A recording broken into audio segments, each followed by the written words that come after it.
बच्चों, आज हम एवरेस्ट की चुनौती पाठ पढ़ेंगे। चुनौती, जिसे आप अंग्रेजी में चैलेंज कहते हैं, और एवरेस्ट यानी संसार का सर्वोच्च पर्वत शिखर।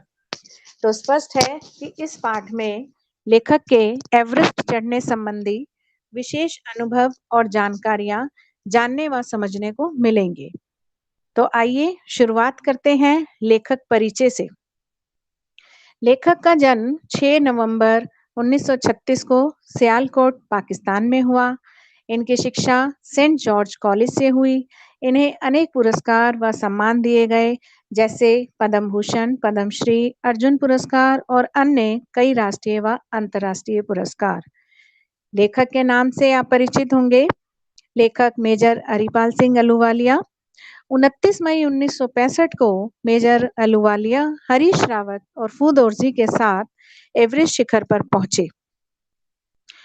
अब जान लेते हैं पाठ के बारे में, एवरेस्ट के बारे में कुछ मुख्य बातें। और मैं सलाह दूंगी कि आप इसको बड़ा करके देखें, फुल स्क्रीन करके देखें। उससे आपको यह प्रवासन चित्र समझने देखने में सुविधा रहेगी। तो एवरेस्ट के बारे में कुछ मुख्य बातें जान लेते हैं। यह संसार का सबसे ऊंचा पर्वत शिखर है। समुद्र से 8,848 मीटर ऊंचा है। इसके उत्तर में तिब्बत और दक्षिण में नेपाल है।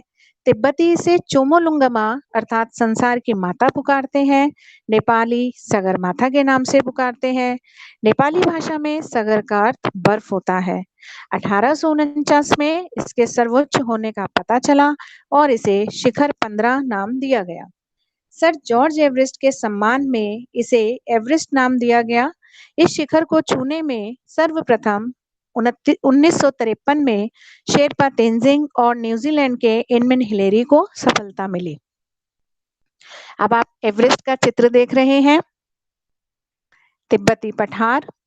ये कुछ ऐसे शब्द हैं, ऐसे चित्र हैं जिनका जिक्र पाठ में किया गया है, लेकिन चित्र वहां नहीं है। तो आप इसे देखकर अपने आप को पाठ से अच्छे से जोड़ पाएंगे। अब लेखक के बारे में हम वे बातें जान लेते हैं जिनका जिक्र पाठ में हुआ है, उनके पर्वतारोहण से संबंधित।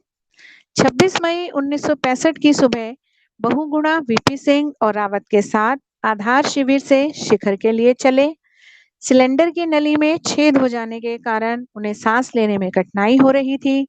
बूटों की कील के कारण ऑक्सीजन की नली में छेद हो गया था। लेखक और वीपी सिंह एक रस्से में बंधे थे। शिखर पर पहुंचकर लेखक ने गुरु नानक का फोटो और माला रखी। 10 बजे वे शिखर पर पहुंचे। मूवी कैमरा खराब होने से उन्हें बड़ी निराशा हुई। फिर उन्होंने निकॉन कैमरे से फोटो खींचे, जिनमें सबसे प्रमुख फोटो रंगबुक ग्लेशियर का था। रंगबुक ग्लेशियर के बारे में, रंगबुक ग्लेशियर का चित्र आपको यहाँ दिखाई दे रहा है, जिसका जिक्र पाठ में आया है कि लेखक ने जो फोटो लिए उसमें सबसे प्रमुख फोटो रंगबुक ग्लेशियर का था। लेखक के अन्य साथियों का परिचय। बहुगुणा, वीपी सिंह और रावत। बहुगुणा और रावत एक रस्से में, वीपी सिंह व लेखक दूसरे रस्से में बंधे थे। वीपी सिंह के बीमार होने पर फूदौरजी शामिल हुए।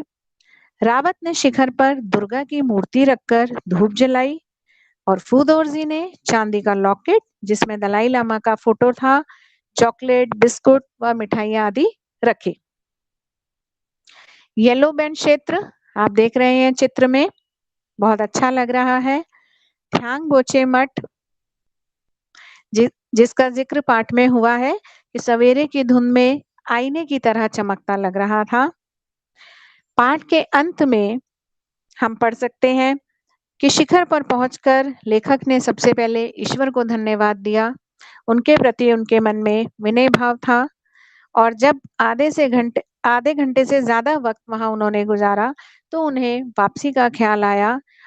और एक तरफ उन्हें खुशी थी कि वे एवरेस्ट पर पहुंच पाए, अपना इतना बड़ा लक्ष्य उन्होंने प्राप्त कर लिया।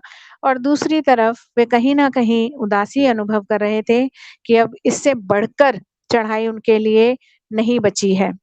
लेखक व उनके साथियों द्वारा उनके लक्ष्य की पूर्ति कर ली गई थी, जो अपने में बहुत ही प्रशंसनीय और सराहनीय है। तो इस तरह से आप इस पाठ से बहुत सी ऐसी बातें सीखेंगे, जो आपके जीवन के लिए बहुत आवश्यक है। आप जान लेते हैं कुछ अन्य भारतीय पर्वतारोहियों के बारे में।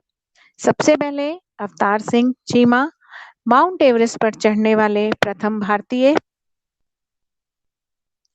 बचेंद्री पाल, माउंट एवरेस्ट पर चढ़ने वाली प्रथम भारतीय महिला। और अरुणिमा सिन्हा, माउंट एवरेस्ट पर चढ़ने वाली प्रथम विकलांग महिला।